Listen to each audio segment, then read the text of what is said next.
Good morning, students. Let us continue with Geography Chapter 4 Climate. In our previous video, we had learnt about the factors affecting India's climate, isn't it? We had learnt about the latitude, the altitude, pressure, and surface winds. Today, we are going to begin with the upper air circulation. Students, do you know what is upper air circulation? Let us try to understand. Just have a look at this image, students. Here you can see the warm air rising over a warm region, isn't it?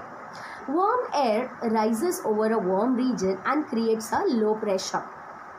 The air then cools down with altitude. Students, you all know, as the height increases, the temperature decreases. As a result, the hot air cools down and this cold air moves aside, and then the next layer of the hot air takes the place of the cold air, and this is called as the upper air circulation. Hope it is clear, students. The upper air circulation of the Indian subcontinent is dominated by a westerly flow governed by jet stream.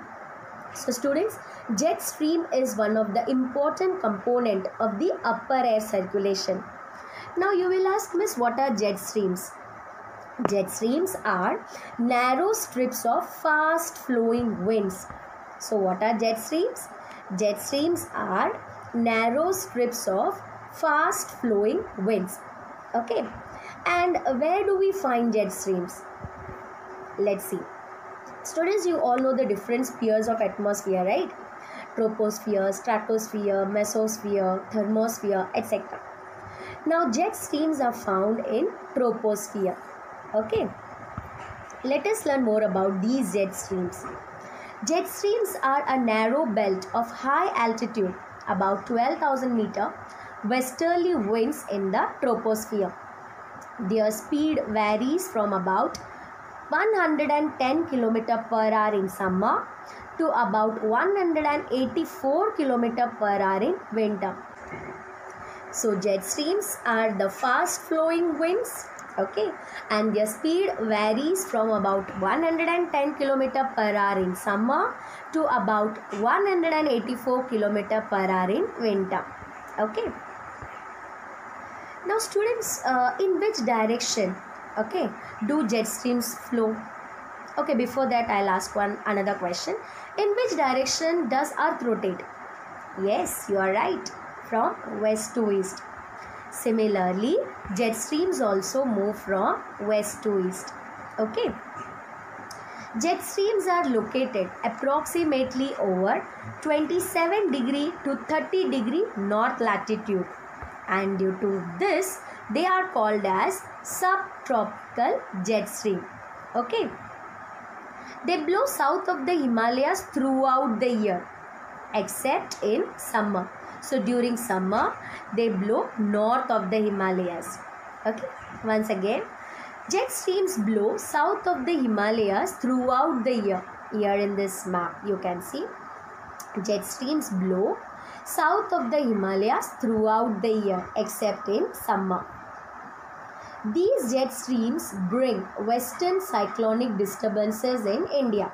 So these jet streams are responsible for the western cyclonic disturbances in India. The western cyclonic disturbances are weather phenomena of the winter months. And due to this western cyclonic disturbances, we get winter rains, which are favorable for the rabi crops. And these winter rains we get particularly in the northern part of our country. These are brought in by the westerly flow from the Mediterranean region. So these western cyclonic disturbances are brought in by the westerly flow from the Mediterranean region. Here in this map you can see.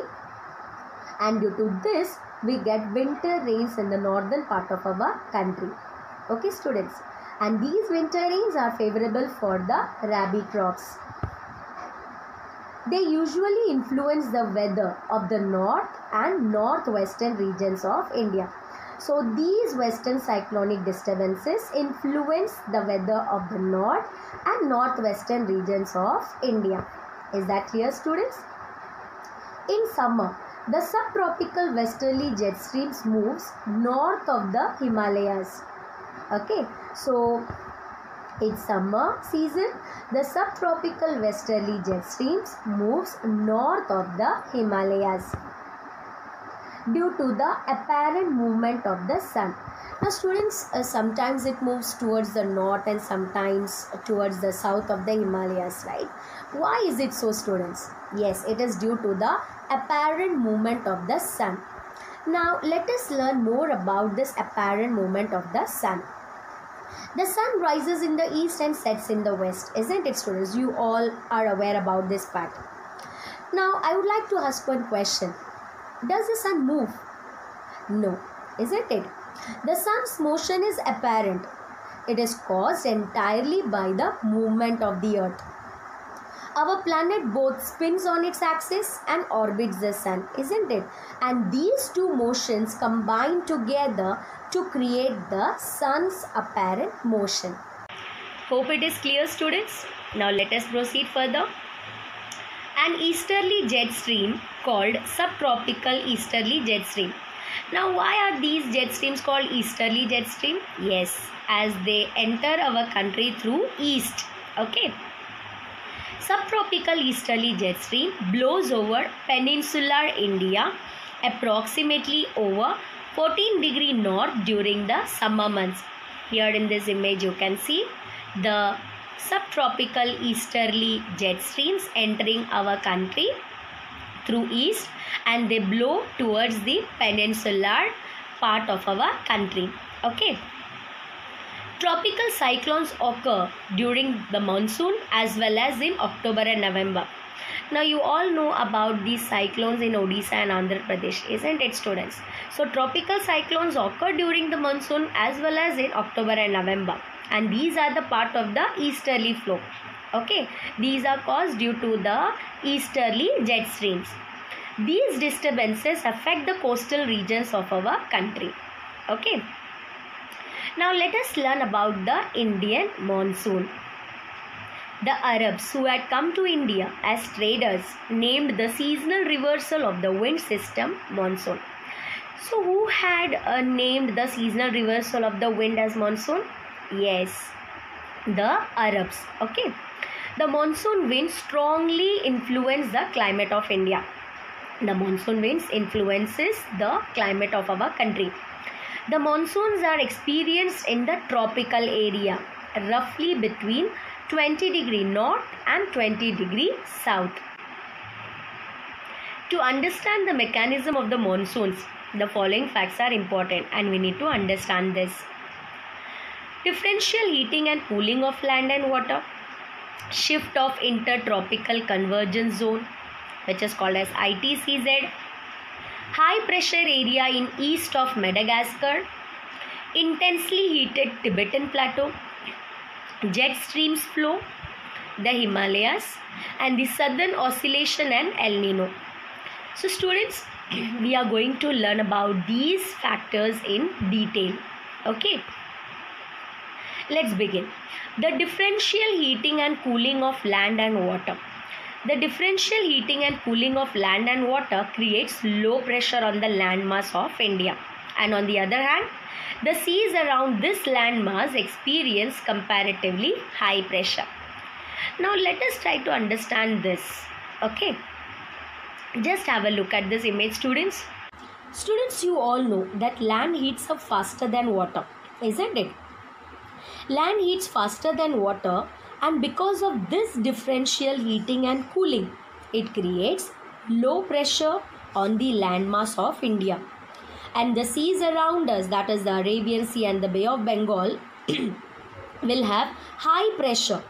And you all know that wind moves from high pressure to low pressure.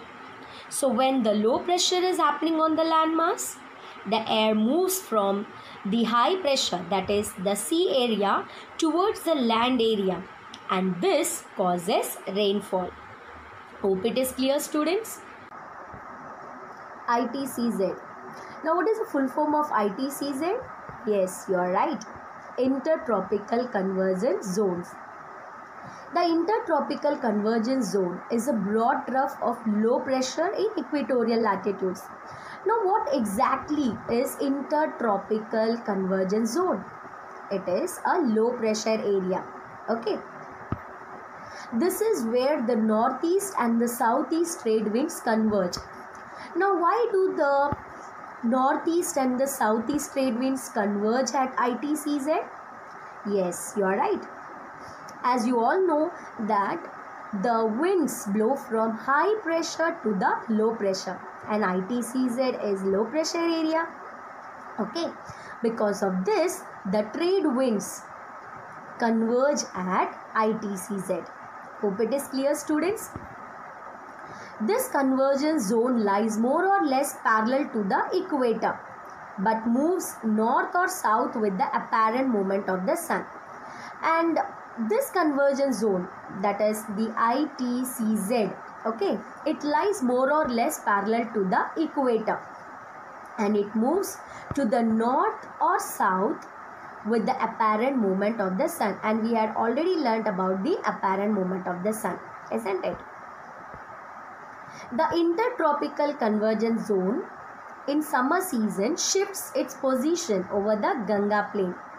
This is the equatorial trough, normally positioned about 5 degrees north of the equator. So during summer season, the ITCZ, it shifts its position over the Ganga plain. Okay, it is also known as the monsoon trough during the monsoon season. Normally it is called as equatorial trough, but during monsoon it is also known as the monsoon trough. Okay.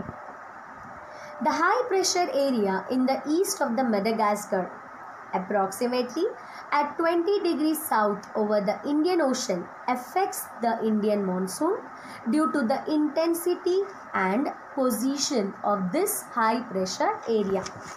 Now just have a look at this map, students. Here you will find Madagascar. Madagascar is an island country in the Indian Ocean, approximately 400 kilometers off the coast of East Africa. Okay.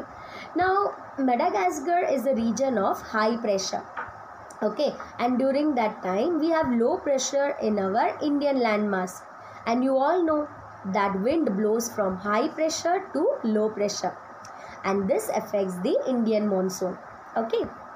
Next we are going to learn about the Tibetan Plateau. The Tibetan Plateau gets intensely heated during summer. This results in strong vertical air currents and the formation of low pressure over the plateau at about 9 kilometers above sea level.